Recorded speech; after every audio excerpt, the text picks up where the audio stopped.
자, 오늘 시장 종료되었고요. 종가 확인 이후에 시장과 관련된 이야기들 점검해 보도록 하겠습니다. 자, 코스피 살펴보도록 할게요. 오늘 장에서 상승 흐름 나타나면서 장이 종료되었습니다. 잠시 12시 기점으로 해서 하락세가 나타나긴 했었지만 2065.99포인트 가리키면서 전거래일 대비해서는 0.38포인트, 0.02%의 상승 흐름 나타났습니다. 코스닥 시장에서는 하락세가 나타났습니다. 장 초반에 비해서 상승 흐름이 계속해서 밀리면서 결국은 615.99포인트 가리켰고요. 전거래일 대비해서는 6.13포인트, 0.99%의 하락세가 나타났습니다. 수급 점검해 보도록 합니다. 먼저 거래소이고요. 개인과 기관의 매도가 들어왔습니다. 개인은 125억 원, 기관은 1,084억 원을 매도를 하면서 오늘 장에서는 연기금과 금융투자 중심의 매도 흐름이 들어왔습니다. 외국인 매수를 나타냈고요. 1,164억 원을 매수했습니다. 자, 코스닥 시장입니다. 오늘 장에서는 외국인과 기관의 동반 매도가 들어왔지만 그 폭은 크지는 않았습니다. 외국인은 63억 원, 기관은 41억 원, 개인은 80억 원의 매수 흐름이 들어왔습니다. 자, 오늘 장 삼성전자는 2.31% 오르면서 190만 원 선을 다시 한번 넘어서는 모습이 포착이 되었고요. SK하이닉스도 강세가 나타났습니다. 3.36% 오르면서 다시 한번 5만 원 선에 안착하는 모습 보였습니다. 5만 800원에서 종가가 형성이 되었습니다. 자, 오늘 시장 어떻게 해석해 보면 좋을까요? 예, 수급에서 한 가지만 체크를 하고 네. 다음 주제로 넘어갈까 합니다. 가장 중요한 특징은 선물을 좀 거래를 해보신 분들은 쉽게 이해를 하시겠습니다만은 베이시스입니다.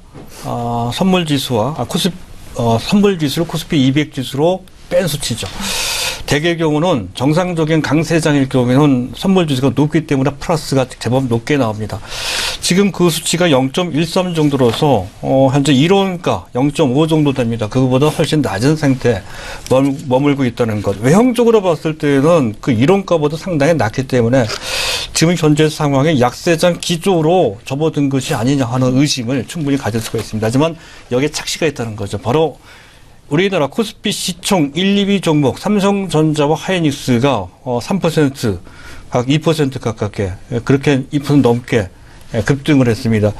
이것 때문에 현재 코스피 200 지수가 현재 상대적으로 높기 때문에 그 베이시스가 상당히 깎이는 모습으로 나온다는 것이죠. 잘못하면 마이너스가 나오기도 합니다. 그것을 감안한다면 현재 만들어진 베이시스 0.13 정도는 크게 나쁘지는 않다. 수급도 현물 쪽을 보면 크게 나쁘지가 않죠. 그래서 전체적인 분위기는 약간 위축된, 특히 코스닥을 중심으로 보면 그런데 시장으로 봤을 때, 수급으로 봤을 때 현재 상황은 특별히 나쁜 신호가 나온 것은 아니다 하는 것을 먼저 말씀드리도록 하고요.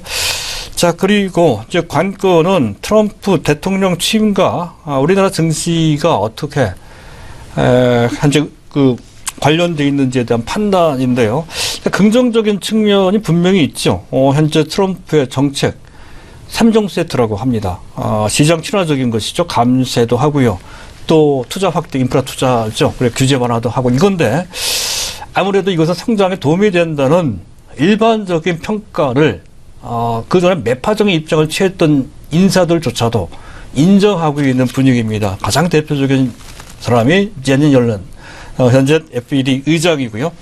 라그르도 현재 IMF 총재도 마찬가지고요. 심지어는 독일의 재무장관 쇼이블레 재무장관도 그 점은 일단 인정을 하는 것 같습니다. 그리고 또 중요한 것은 전통산업 위주로 에너지나 또는 철강이나 또는 건설이나 이런 쪽에 초점이 좀 맞춰져 있다는 것이죠. 경기 정책의 말이죠. 그것이 간접적으로 우리 증시에 도움이 될 소지가 있다 하는 것도 그렇고 또 보호무역주의 스탠스와 관련돼서 현재 특히 중국과 관련돼서는 상당히 강한 스탠스를 보였던 트럼프 대통령이 최근 들어선 협상을 할 수도 있다는 식으로 해서 한 발짝 뒤로 물러나는 듯한 스탠스로 입장을 좀 바꿨습니다. 그 부분도 약간 도움이 될 수가 있다는 거고요. 그리고 현재 의회 인준을 받지 않은 상태에 있는 것이 TPP, 환태평양 경제 동반자 협정이죠. 거기 일본이 들어가 있습니다.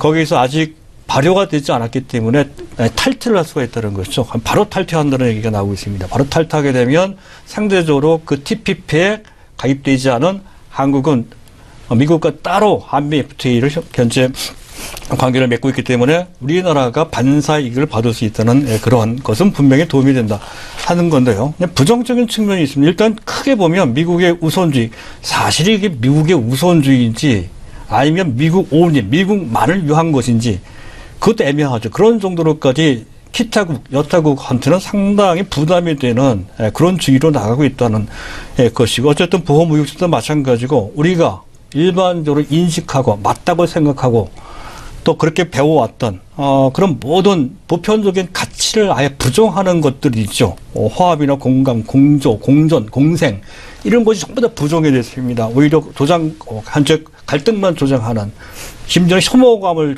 일으킬 수 있는 그런 식으로 몰고 가는 것이 과연 바람직하냐 하는 그런 문제가 분명히 나중에는 병폐가 될 소지가 상당히 높다. 이런 관점이 충분히 일리가 있고요.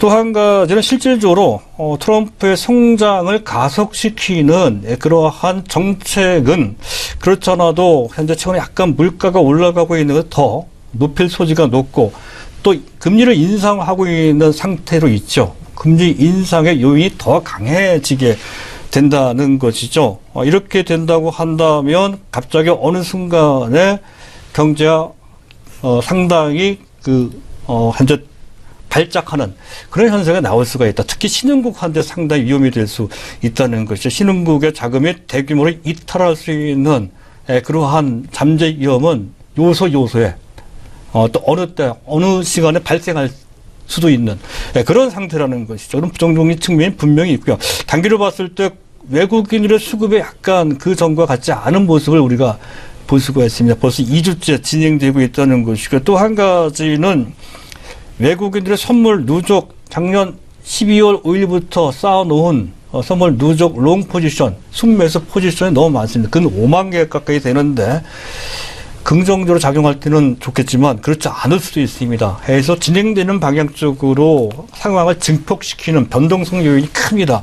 이 부분이 다소 문제가 될 수 있다는 건데요. 어쨌든 시장 참가자들, 특히 전문가들의 전반적인 의견은 허니문 랠리, 현재 여태까지 환영 랠리와 다른 허니문 랠리가 최소한 3개월 정도는 펼쳐질 것이다 라는 긍정적인 전망이 다소 우세한 7대3이나 6대4 정도로 우세한 시각으로 설명을 하고 있는데요. 충분히 인정될 수 있는 그러한 상황이라고 판단이 되고요. 다만 종합지수로 봤을 때 다우지수로 봤을 때 한 상승폭은 10%, 한 2만 2천까지 정도만 가능하다. 이런 정도로 이제 보고 있습니다. 참고를 좀 해볼 필요가 있는 내용이 되겠고요.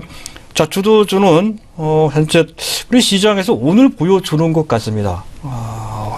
수출과 관련된 대형주들 실적에 뒷받침이 되는 종목들이 부각되더라 하는 거죠. 그것을 미리 현재 보여주고 있는 그런 것이 오늘 우리 시장이다. 이렇게 이제 판단이 됩니다. 일반적으로 전문가들의 의견 많이 엇갈립니다만 대체적인 의견은 수출 관련 대형주들이 작년에 이어서 금년에도 시장을 주도할 가능성이 크다 이렇게 이제 보고 있고요.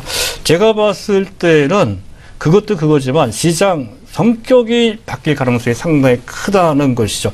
우리나라에서는 그것을 느끼지 잘 못한 측면이 있는데요. 미국이나 일본 또 유럽 같은 경우에는 트럼프 랠리가 진행됐던 11월 초부터 12월 중순 넘어 12월 말까지 화려한 지수 상승 장세를 맛볼 수가 있었죠. 그 당시 그들의 증시에서는 대부분의 종목들이 동시에 다 올라가는 그런 화려한 장세, 이른바 유동성 랠리가 이제 나왔다는 건데요.